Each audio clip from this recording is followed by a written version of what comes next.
Bayangkan sebuah fajar pucat menyapu dataran Varna, ketika angin laut hitam membawa aroma asin yang bercampur dengan tanah basah. Di kejauhan, kabut tipis menggantung seperti tabir yang menutupi nasib dua dunia, Kekaisaran Arman yang sedang bangkit, dan aliansi Kristen Eropa yang mencoba sekali lagi menghentikan laju mereka. Perang Varna pada tahun 1444 bukan sekadar pertempuran. Ia adalah benturan antara dua peradaban, dua ambisi, dan dua visi masa depan dunia. Inilah kisah dramatis tentang idealisme, pengkhianatan, sumpah yang dilanggar, hingga keputusan-keputusan yang mengubah arah sejarah.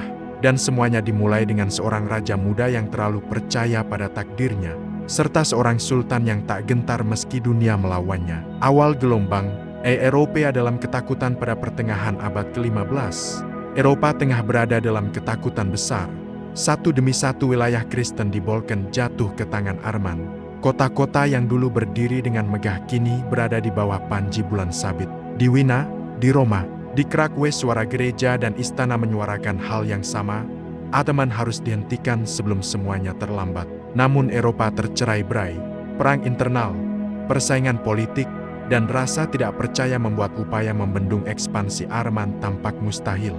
Hingga akhirnya muncul seorang pemimpin muda, Raja Weadis ketiga dari Polandia Hongaria. Hanya berusia 20 tahun, idealis, berani, dan penuh ambisi.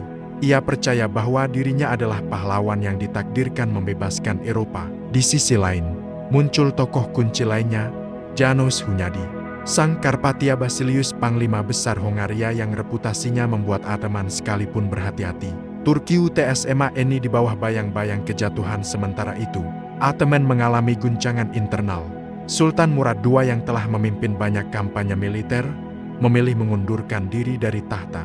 Ia menyerahkan kekuasaan kepada putranya yang baru berusia 12 tahun, Mehmed II. Eropa melihat ini sebagai kesempatan emas.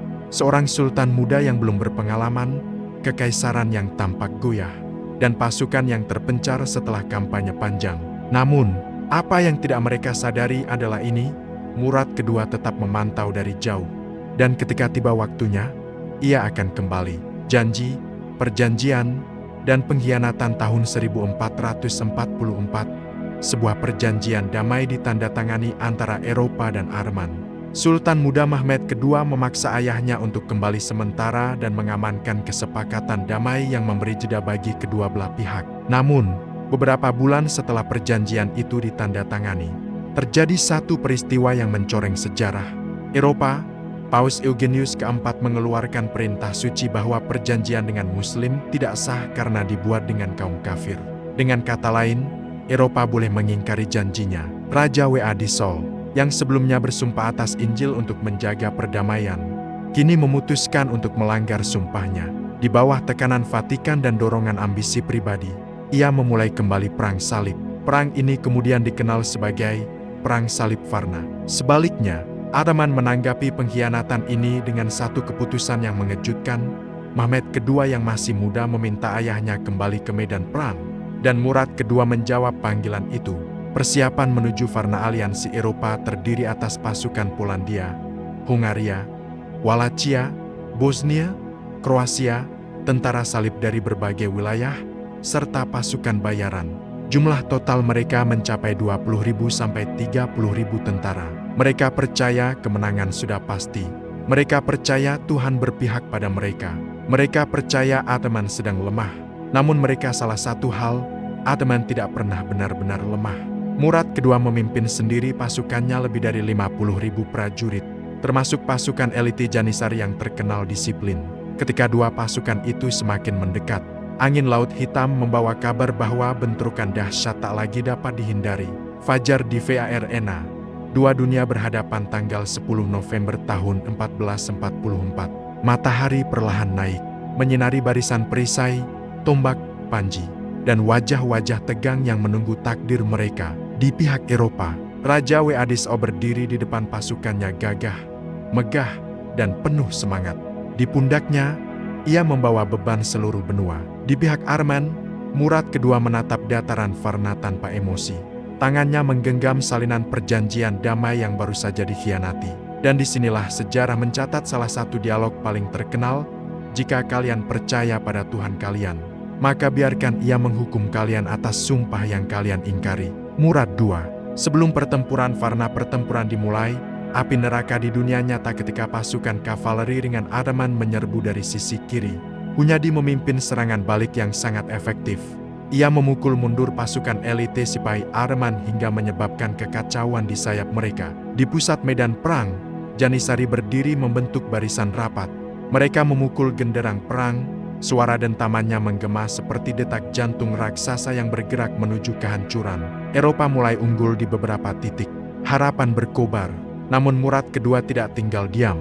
Ia memerintahkan pasukan cadangan untuk mengepung perlahan. Kegagalan fatal, keputusan Raja Muda pada momen inilah segalanya berubah. Hunyadi sedang memimpin perlawanan sengit di sisi lain medan ketika ia memberikan perintah tegas kepada rajanya, "Jangan menyerang pusat Arman. Tunggu aku kembali."